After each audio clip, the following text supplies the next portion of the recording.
Most people fail not because of lack of ability or intelligence, but because of lack of desire, direction, dedication and discipline.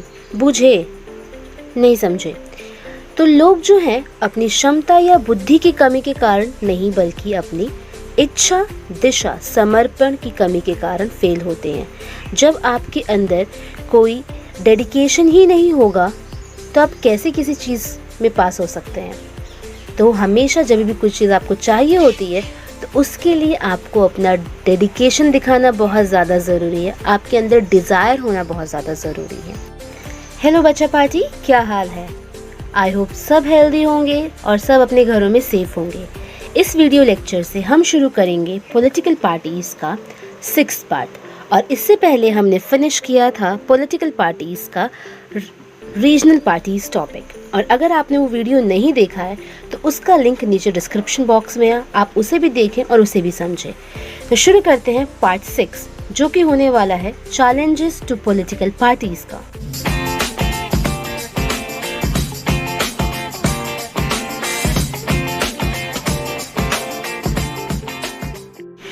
तो हमने previous video में देखा कि democratic countries में political parties का होना कितना इम्पॉर्टेंट है, और क्योंकि पार्टीज़ ही डेमोक्रेसी का विजिबल फेस हैं, तो अगर वर्क में या उनके कामकाज में कोई भी गड़बड़ होती है तो उसके लिए पॉलिटिकल पार्टीज़ को ही ब्लेम किया जाता है, उन्हीं को ही जिम्मेवार माना जाता है। और पूरी दुनिया में लोग इसी बात से परेशान रहते हैं या फिर नाराज़ रहते हैं कि पॉलिटिकल पार्टीज़ तो कुछ कर ही नहीं रही है, या पॉलिटिकल पार्टीज़ अपना काम सही तरीके से नहीं करती है। और सेम कंडीशन हमारी कंट्री के साथ भी है।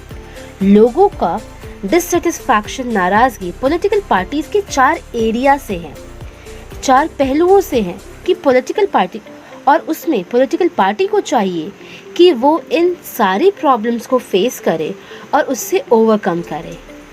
तो देखते हैं कि क्या क्या चैलेंजेस हैं जो कि पॉलिटिकल पार्टीज फेस करती है। So the first challenge is lack of internal democracy within parties.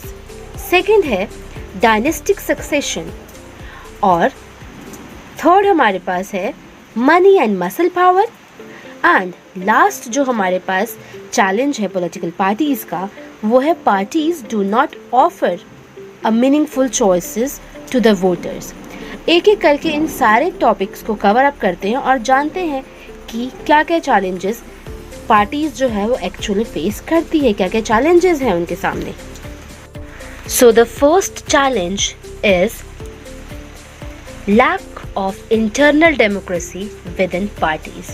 So power concentrated in the hands of few, यानी सारी पावर्स या तो एक या फिर कुछ एक लीडर्स के पास ही होती है।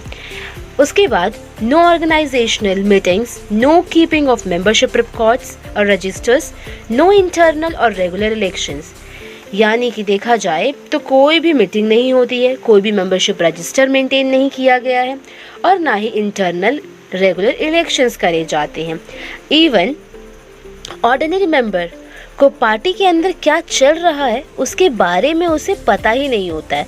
इवन उसके पास डिसीजन चेंज करने का भी कोई राइट नहीं होता है। So ordinary members do not have access to information and can not influence decision. Then disagreement with the leaders leads to ouster from the party। और चूंकि कुछ एक नेता के पास ही असली पावर्स होती हैं, तो जो उनसे डिसएग्री करते हैं, जो उनसे एग्री नहीं करते हैं, उनका पार्टी में रुके रहना थोड़ा सा मुश्किल हो जाता है। और पार्टी की लॉयल्टी से ज़्यादा इम्पॉर्टेंट हो जाता है लीडर्स के लिए उनकी पर्सनल लॉयल्टी। और इसका मतलब कि आपको पर्सनल चमचागिरी ज़्यादा इम्पॉर्टेंट हो जाती है, यानी कि जितने भी लीडर्स हैं उनके लिए पर्सनल चमचागिरी ज़्यादा इम्पॉर्टेंट है। तो ये है आपका first challenge, lack of internal democracy within parties. Now the second challenge is also related to the first problem, और ये है डायनेस्टिक सक्सेशन। चूँकि बहुत सारी पार्टीज अपना वर्क ट्रांसपेरेंसी से नहीं करती है और इसे एक वजह से एक ऑर्डिनरी पर्सन या वर्कर के लीडर बनने का और उसके उस पार्टी में ऊपर आने की गुंजाइश कम हो जाती है। जो लोग नेता होते हैं वो अनफेयर तरीके से अपने नज़दीकी और परिवार के लोगों को आगे बढ़ाते हैं। So the leaders on top have unfair advantage to favour people close to them और फैमिली मेंबर, यानी उन्हीं के फैमिली से ही जो लोग हैं वो लीडर्स बनते हैं। Top position control by family member in most parties, और इवन बहुत सारी पार्टीज में तो टॉप पोजीशन पर हमेशा एक ही परिवार के लोग आते हैं, और आप इसका एग्जाम्पल बहुत अच्छे तरीके से जानते हैं। और ये दूसरे लोगों के साथ बिल्कुल भी सही नहीं है। ये जो एक ही फैमिली से मेंबर्स आए जा रहे हैं और लीडर बनते जा रहे हैं, कहीं ना कहीं ये दूसरे लोगों के लिए बिल्कुल भी अच्छा नहीं है। And this is bad for democracy, क्योंकि इससे हो क्या रहा है, जिन लोगों के पास एक्सपीरियंस नहीं है और जो कुछ जानते ही नहीं है पार्टी के बारे में या फिर काम कैसे करते हैं उसके बारे में, वो पार्टी में टॉप पोजीशन पर पहुंच जाते हैं। और ये पूरी टेंडेंसी पूरे देश में दिखाई देती है, इस तरह की टेंडेंसी पूरे देश में दिखाई देती है। सो tendency seen all over the world, even in the older democracies also. Now, third challenge is money and muscle power.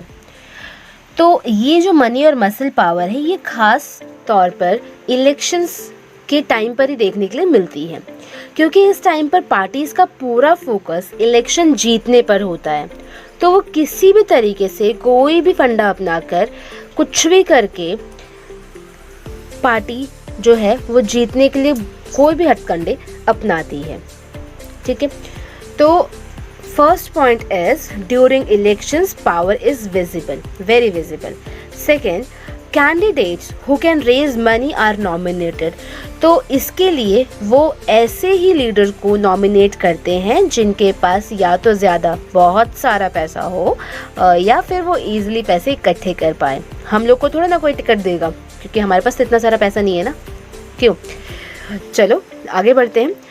फिर rich people and companies who give fund have influence on policies.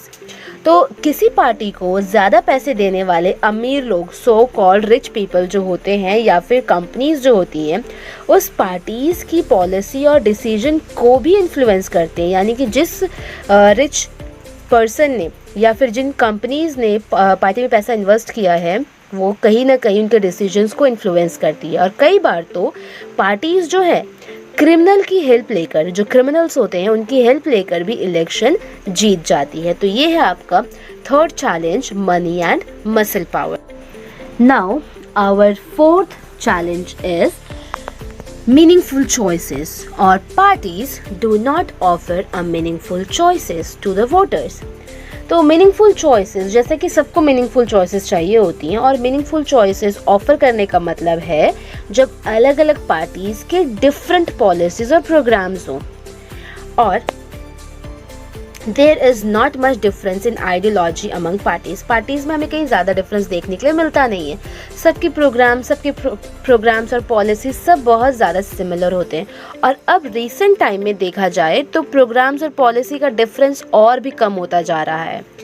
For example, labour party and conservative party of Britain only differ on details of implementation rather than fundamental principles. तो जैसे Britain के labour party और conservative party के बीच में जो अंतर है वो भी बहुत ही कम हो चुका है। जो fundamental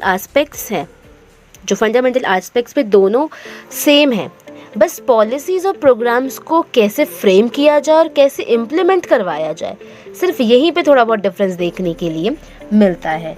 in India too there is not much difference among parties on economic issues, और इवन हमारी कंट्री में भी इकोनॉमिक पॉलिसी में बड़ा कम अंतर है।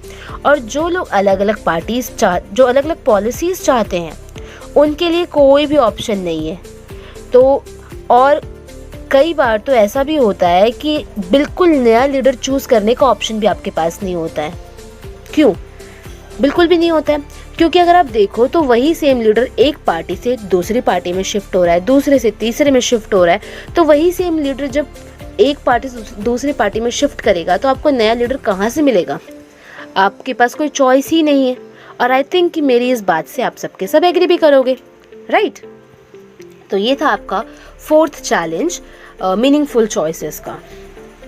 तो ये था आज का लेसन। आई होप आपको challenges to political parties topic अच्छे से समझ आया होगा। तो मैं हूँ आपकी दोस्त केशा कुशवाहा और आप देख रहे थे edification Sikar, improvement of someone.